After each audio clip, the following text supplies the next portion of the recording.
જય શ્રી કૃષ્ણ। આજે આપણે બનાવીશું ચણા બટેકાની સબ્જી। તો મેં રાતે જ તૈયારી કરીને રાખી દીધી હતી। ચણા પલાળીને રાખી દીધા ઓવરનાઇટ અને 500 ગ્રામ બટેકા લીધા છે। તો એક જ કુકરમાં બેને ભેગા વિસલ લગાવી દઈશું તો બે ભેગા જ બફાઈ જશે। 3-4 વિસલ લગાવશું એટલે બફાઈ જશે। પછી થોડું પાણી નાખીશું ઉપરથી, 1 ચમચી નમક નાખીશું, જરૂર નમક નાખ। પછી એને વિસલ લગાવ્યા પછી હું મસાલો તૈયાર કરીશ। એનો બટેકા બફાઈને રેડી થઈ ગયા છે। તો હવે આપણે એને વઘાર માટે તૈયાર કરશું।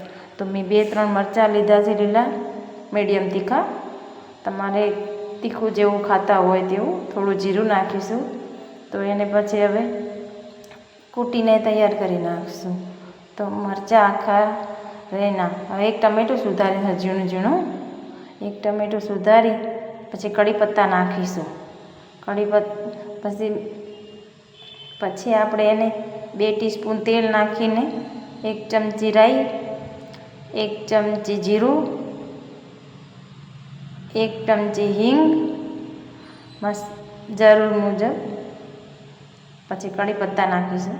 પછી જો આપણે પીસેલો મસાલો તો એને નાખીશું, ટમેટું નાખી દઈશું। પછી થોડી વાર માટે એને ચડવા દઈશું। પછી એમાં મસાલો કરશું, 1 ચમચી મરચું, હળદર અડધી ચમચી, 1 ચમચી ધાણા જીરું, નમક જરૂર પ્રમાણે, કેમ કે આપણે બોઇલ કર્યા હતા એમાં પણ આપણે નમક નાખ્યું હતું એટલે થોડું જ નાખીશું।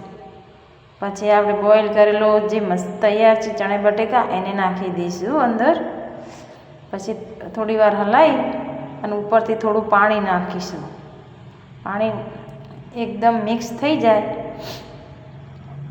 પછી ઢાંકણ ઢાંકી દઈશું।